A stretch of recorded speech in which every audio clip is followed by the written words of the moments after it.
क्या आपने कभी सोचा है कि मरने के बाद असल में क्या होता है? इस टॉपिक पर बहुत से लोगों की अलग अलग थ्योरीज हैं, पर ज्यादातर लोग यही मानते हैं कि मरने के बाद हमारी आत्मा शरीर से निकलकर एक दूसरी दुनिया में चली जाती है, जिस दुनिया को कोई भी इंसान नहीं देख सकता।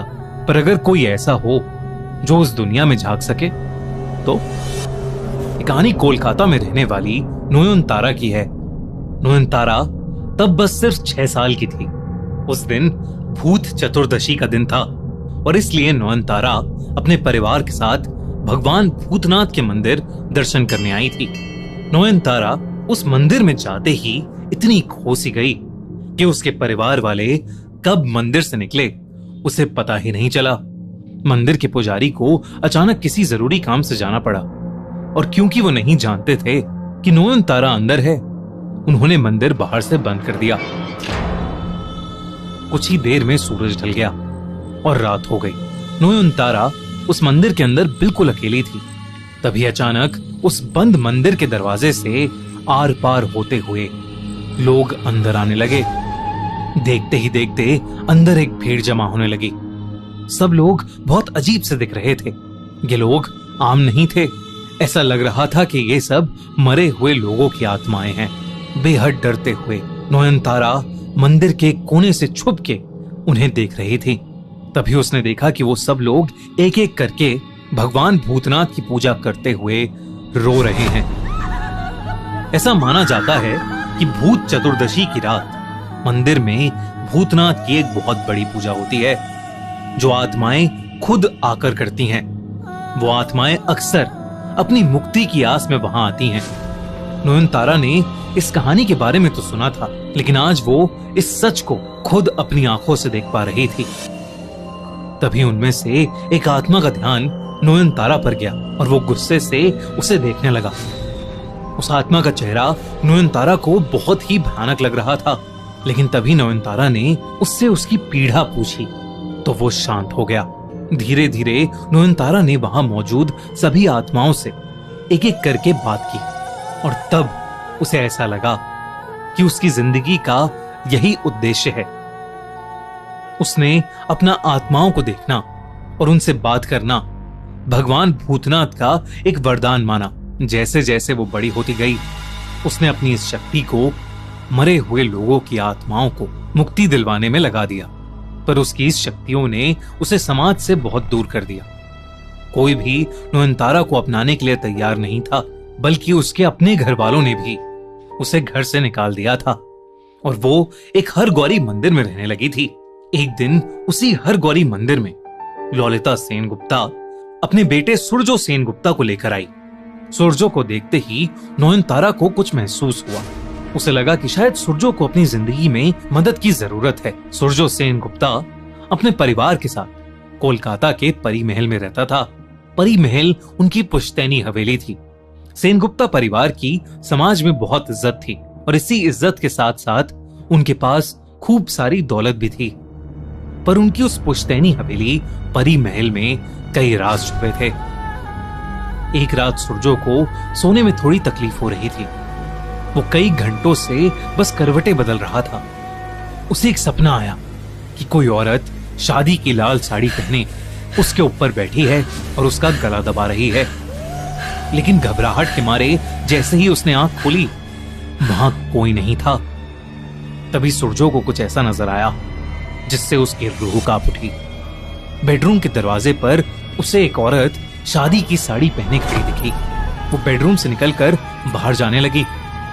सुरजो बिना सोचे समझे उस औरत के पीछे गया। जब वो कमरे से बाहर निकला तो वहां कोई नहीं था। तभी उसकी नजर महल की दीवार पर लगे एक बड़े से शीशे पर गई। उसमें उसे हर जगह सिर्फ दुल्हन के कपड़ों में लड़कियां खड़ी दिखाई दे रही थीं। ऐसा लग रहा था जैसे वो सब वहां खड़ी लाशें हों, पर यह सब सिर्फ शीशे में दिख रहा था। असल में वहां कोई नहीं था। तभी उसे किसी औरत के रोने की आवाज ऊपर वाली सीढ़ियों से आई। वो सीढ़ियों के पास गया तो उसने देखा कि वही लाल साड़ी पहने औरत सीढ़ियों पर सर झुकाए बैठकर रो रही है। वो और पास गया तो उसे उस लड़की के पैर दिखे जिन पर मेहंदी लगी थी, मानो किसी दुल्हन के हों। इससे पहले कि सुरजो उससे कुछ पूछता, उसकी आंखों के सामने वो पैर उल्टे हो गए और तभी उस लड़की ने सुरजो को घूर कर देखा। सुरजो उसका चेहरा देखकर सुन पड़ गया था, क्योंकि वो और कोई नहीं बल्कि उसकी मरी हुई मंगेतर शाओली थी। ये देखकर सुरजो अपनी नींद से उठ गया। वो असल में एक बहुत बुरा सपना देख रहा था। उस दिन के बाद से सुरजो को ऐसे ही बुरे सपने आने लगे थे। इसीलिए सुरजो को हर गौरी का आशीर्वाद दिलवाने के लिए सुरजो की माँ ललिता उसे पास के एक हर गौरी मंदिर ले गईं और उसी मंदिर में उनकी मुलाकात नयनतारा से हुई। ललिता ने नयनतारा को देखते ही समझ लिया था कि सुरजो की जिंदगी को ये लड़की ही बदल सकती है। इसलिए उसने नयनतारा और सुरजो की शादी करवाने का फैसला किया। शादी के बाद सुरजो नयनतारा को परी महल में ले आया था, लेकिन नयनतारा को जरा सा भी अंदाजा नहीं था कि परी महल में कितने सारे साए और कितने सारे राज उसका इंतजार कर रहे हैं।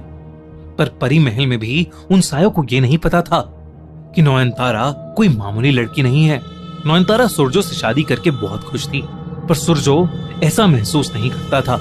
शादी की पहली रात ही सुरजो ने नयनतारा को कह दिया था कि उसने ये शादी सिर्फ अपनी माँ ललिता के कहने पर की है।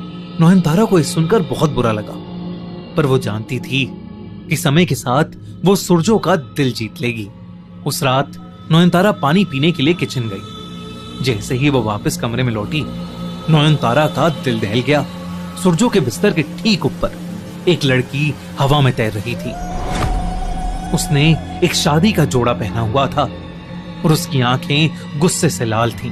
नयनतारा ने उसे देखते ही कहा, कौन हो तुम? मेरे पति से दूर हो जाओ। उस लड़की ने तुरंत नयनतारा की तरफ मुड़कर देखा और कहा, तू मुझे देख सकती है, कौन है तू? और तब नयनतारा ने उसे भगवान भूतनाथ से मिले अपने वरदान के बारे में बताया। नयनतारा की सच्चाई सुनकर उस लड़की की लाल आंखें शांत हो गईं और वो रोने लगी। इससे पहले कि नयनतारा कुछ और कह पाती, पीछे से सुरजो की आवाज आई, ये तुम किससे बात कर रही हो?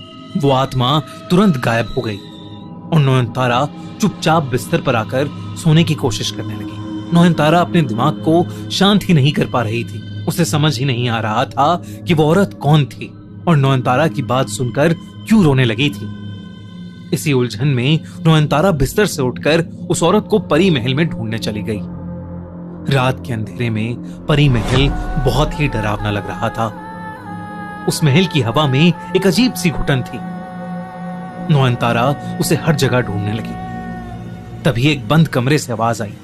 जब नयनतारा उस कमरे में घुसी तो उसकी रूह कांप उठी। उस कमरे में बहुत सी लड़कियां शादी के जोड़े में खड़ी हुई थी और नयनतारा को देखते ही उल्लू ध्वनि निकालने लगी। उनकी आवाज इतनी तेज थी कि नयनतारा घबरा गई, पर उसने देखा कि उनके बीच में वही औरत भी थी जो नयनतारा को कमरे में दिखाई दी थी। नयनतारा ने उससे पूछा, तुम कौन हो? उस औरत ने जो जवाब दिया वो नयनतारा ने सपने में भी नहीं सोचा था। उसने बताया कि मरने से पहले उसकी शादी सुरजो से होने वाली थी, पर शादी से पहले ही सुरजो ने उसे जान से मार दिया। उसने कहा कि उसे मुक्ति तभी मिलेगी जब वो अपनी मौत का बदला सुरजो को मार कर लेगी और नयनतारा को उसकी मदद करनी होगी। उसने ये भी बताया कि परी महल में बहुत सारे राज छुपे हैं।